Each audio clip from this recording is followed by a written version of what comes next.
আজ বিএনপির প্রতিষ্ঠাতা শহীদ প্রেসিডেন্ট জিয়াউর রহমানের ৪৫তম শাহাদত বার্ষিকী।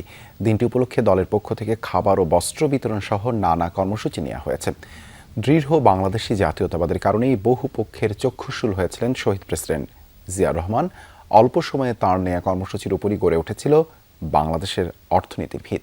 কিন্তু এদেশের উন্নয়ন অগ্রগতি বাধাগ্রস্ত করতেই দেশি বিদেশি চক্রান্তে খুন হন জিয়া। তাই তার হত্যাকাণ্ডের রহস্য উন্মোচন হওয়া জরুরি বলে মনে করেন বিশ্লেষকরা। বিএনপির প্রতিষ্ঠাতার ৪৫তম মৃত্যুবার্ষিকীতে সাইফুদ্দিন রবিনের রিপোর্ট।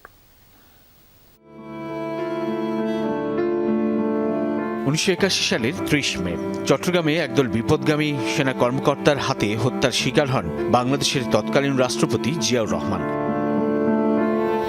মৃত্যুর পর ইতিহাসের বিশাল জানাজায় স্পষ্ট হয় তাঁর প্রতি জনগণের ভালোবাসা। সেনা কর্মকর্তা থেকে সেনাপ্রধান কিংবা রাষ্ট্রপতি হয়েও সাধারণ জীবনযাপনে প্রকাশিত হয় একজন জিয়াউর রহমানের সততা। পে স্লিপ যা আসতো আর কি ২,২০০ বোধহয় উনি 10% আবার দিয়ে দিতেন।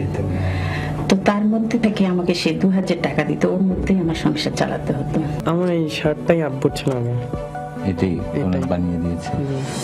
দেশ পরিচালনায় ব্যক্তি জিয়াউর রহমানের নির্লোভ মানসিকতাকে গুরুত্ব দিচ্ছেন বিশিষ্টজনেরা। বলছেন নিঃস্বার্থ কর্মকাণ্ড ও প্রচণ্ড দেশপ্রেমী তাঁকে সফল রাষ্ট্রনায়ক হিসেবে প্রতিষ্ঠিত করেছিল।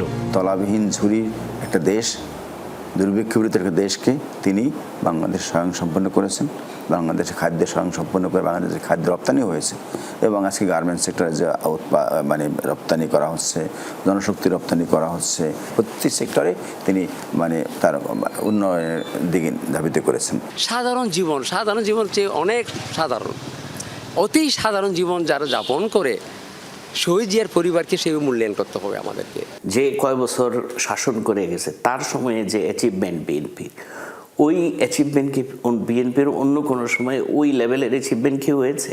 যদি আরও ১০ বছর জিয়াউর রহমান বেঁচে থাকতেন হয়তো বিএনপির জন্য আরও ভালো হতো, দেশের জন্য ভালো হতো। বিএনপি প্রতিষ্ঠার পর গ্রহণ করেন ১৯ দফা কর্মসূচি। অর্থনৈতিক সমৃদ্ধিতে যা ব্যাপক ভূমিকা রাখে, প্রভাব পড়ে সাধারণের জীবন মানে। সব মিলে তুমুল জনপ্রিয় হন জিয়াউর রহমান। প্রশ্ন হচ্ছে, এমন নেতৃত্বকে কেন নৃশংস হত্যাকাণ্ডের শিকার হতে হলো? তার পরিমিতিবোধ, খাবার দাবার সবকিছুতে দেশপ্রেম, এগুলো তো কারো ভালো লাগবে না। সবচেয়ে বড় সমস্যা হচ্ছে বাংলাদেশ জাতীয়তাবাদ। বাংলাদেশ জাতীয়তাবাদের অন্য ওয়ার্ড হলো দেশপ্রেম। সেই দেশপ্রেমটাকে যাতে করে বন্ধ করা যায়, পরনির্ভরশীল রাখা যায়, এই জন্য তার প্রতি চক্ষুশূল ছিল সবারই। বাংলাদেশি জাতীয়তাবাদ এটা তিনি মুখে বলতেন এবং ধারণ করতেন এবং ইনি ওইটাকে প্রমাণ করারও চেষ্টা করেছেন। আপনি কি কখনো শুনেছেন যে জিয়ার আমলে পুশিং হয়েছে, ভারত বাংলাদেশের ভিতরে লোক ঢোকায় দিতে সফল হয়েছে? একবারও পারে নাই। অবশ্য এটা খালেদা জিয়ার টাইমেও পারে নাই। ছোট্ট একটা বাঙালি, কেউ চাকমা, কেউ মারমা, এটা জাতিসত্তা থাকবে আমাদের, কিন্তু আসল পরিচয়ের মধ্যে থাকবে আমাদের জাতীয়তাবাদ। জাতীয়তাবাদ বলে এরকম কিন্তু দর্শন, রাষ্ট্রনীতিক দর্শন আর কেউ দেয়নি। দেশের ইতিহাসের এই গুরুত্বপূর্ণ চরিত্রের নির্মম হত্যাকাণ্ড সংঘটিত হবার পর সময় গড়িয়েছে প্রায় 4.5 দশক। এর মধ্যে বিএনপির রাষ্ট্র ক্ষমতায় এসেছে কয়েকবার, কিন্তু স্পষ্ট হয়নি জিয়া হত্যা রহস্য। বিশ্লেষকদের মত, জিয়াউর রহমান সহ সব রাজনৈতিক হত্যাকাণ্ডের বিচার হওয়া উচিত। তো বিএনপি তো দায়িত্বে ছিল দুইবার, তারা কি করেছে জিয়া হত্যাকাণ্ডের ব্যাপারে? এটার জবাব দিয়েই তাদের বিচার শুরু করতে হবে।